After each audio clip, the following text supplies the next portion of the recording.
Did you just see what we saw yesterday? And please don't tell us it's just Galatasaray. We know that they're not the European giant we should be scared of, but that performance? Where was that intensity when we needed it earlier in the season? That energy, that sharpness, that urgency, it just wasn't there before, and that's what makes this even more frustrating. And when it comes to Slot, we've said this before, we don't think his coaching is the problem. It's more about his choices and the way he sets up his team going into games. But last night, you have to give him credit. The game plan was spot on.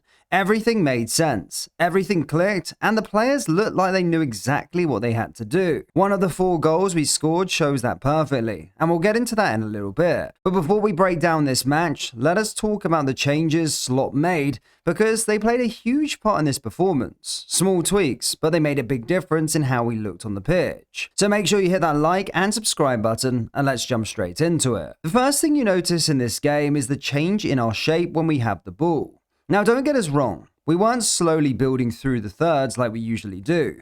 Instead, we were more direct, more willing to go forward quickly, and we kept looking to play over Galatasaray's block. And this is where the small tweak from Slot really changed things for us and made everything look a lot more effective. You can see here that only our 2 centre-backs were on the first line of build-up. That alone already tells you something was different. It meant that our fullbacks, both Kerkez, who isn't in the frame, and Frimpong were pushed higher up the pitch to hold the width and stretch the game as much as possible. In midfield, we had Gravenberch, McAllister, Szoboszlai, and Wirtz all forming a box. So instead of the usual setup with a single 10, we were basically playing with 2 10s in those advanced spaces, always giving us extra options between the lines and making it harder for Galatasaray to track everyone. Up front, and because Frimpong was acting more like a winger on that right side, it was Salah who tucked inside next to Hugo, and this is exactly where Slot's tweak really started to show its impact. From that narrower position, Salah was constantly attacking the space in behind. He kept making those runs again and again, always looking to get in behind the defense. And because of that, we were able to keep pushing their block deeper and deeper. Every time we got the ball, we had that option to go long towards him, and we kept using it. It made us look more dangerous, more direct, and a lot harder to deal with. But you might be thinking, what happens if the long ball gets intercepted?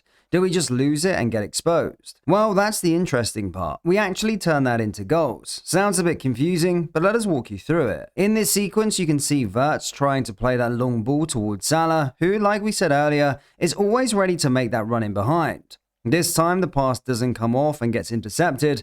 Normally, that's where the danger starts for us, but this is where the intensity we talked about really shows. Straight away, you can see 3 or 4 players react instantly. They close down the space around the ball, they don't give the opponent any time to think, and they tighten everything up. That quick reaction is what allows us to win the ball back almost immediately. And you can also see Frimpong stepping in from deeper to join in and help us overload that area. From there, we don't slow it down. We move the ball quickly and look to attack right away while their shape is still not set. In that same sequence, we end up winning a corner, and that's exactly where Szoboszlai opens the scoring with that brilliant strike. It all comes from that reaction and that intensity right after losing the ball. And guess what? That's exactly how we got our second goal as well. Here you can see Ibu sending another long ball towards Salah. It's not even a one-off at this point. It's clearly something we were looking for all game. Again, the opponent wins the first contact, so you might think that move is over, but this is where the real battle starts. Second balls are just as important, maybe even more important in games like this. And if you look closely, our players are already in the right positions, ready for it. They're alert, they're aggressive, and more importantly, they want it more. As soon as that loose ball drops, we're the first to react and take control. From there, we go forward quickly again. Szoboszlai breaks that first gate with a pass to Maka, then Maka does the same, breaching through the next gate and finding Salah making that run in behind once again. It all happens so fast, and their defense just can't reset in time. Salah then plays it across to Hugo, and just like that, it's in the back of the net. Second goal, and once again, it all comes from that same idea. Long ball, win the second ball, and attack before they can recover. Now hold on a minute. Breaching gates. What is this tactico nonsense that we're talking about? Well, just give us a second, we'll explain it properly. What we mean by a gate is simply the space between the defenders. Not entire defensive lines, just the gaps between 2 or 3 players. And playing through these spaces is something we started to see more under Slot. For the third goal, it was so clear. We ended up going through 3 of these gates in one move. Let us break it down. The move starts with a simple pass back to Van Dijk. Nothing special at first, But then look at Wirtz. From a standing position, he suddenly drops and starts moving back towards the ball. It might look small, but it changes everything. It shifts the tempo of the attack and also gives us a 3 against 2 in midfield. Now, do you notice the line between the Galatasaray defenders? Let's point it out again. That gap right there is what we call a gate.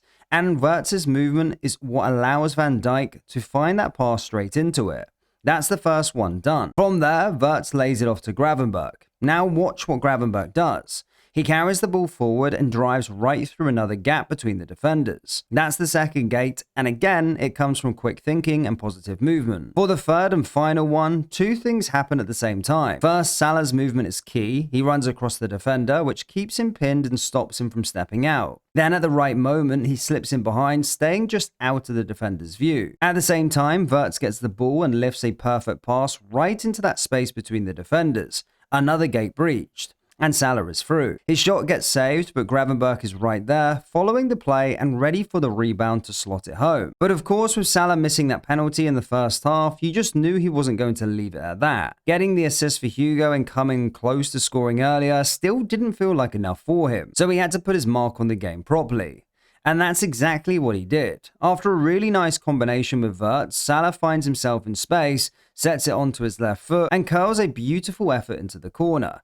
No chance for the keeper. That was the moment where he really stamped his name on that performance. Now, we can say for sure that this was our best performance of the season, not just because of the scoreline, but because of how it happened. The intensity, the ideas, and the way the players reacted in key moments, it all just felt different from what we've seen in recent weeks. And that's the main thing we want to see going forward. It's not about one good game, it's about building on this.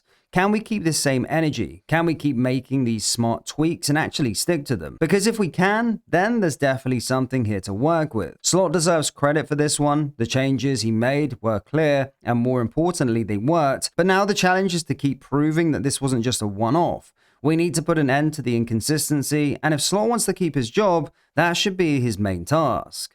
Let us know what you guys think in the comment section below. Was this a turning point, or was it just a good night? And which part of the performance stood out to you the most? If you enjoyed today's breakdown, don't forget to hit the like button and hit the subscribe button for more, and we'll see you all next time. Take care. Peace. Just one more thing before we go. We want to hear from you. What topics would you like to see discussed going forward? We love doing deep dives into our amazing club, but we want to know what you'd like to see. So let us know your thoughts down in the comments. Thank you again for watching. See you all in the next video.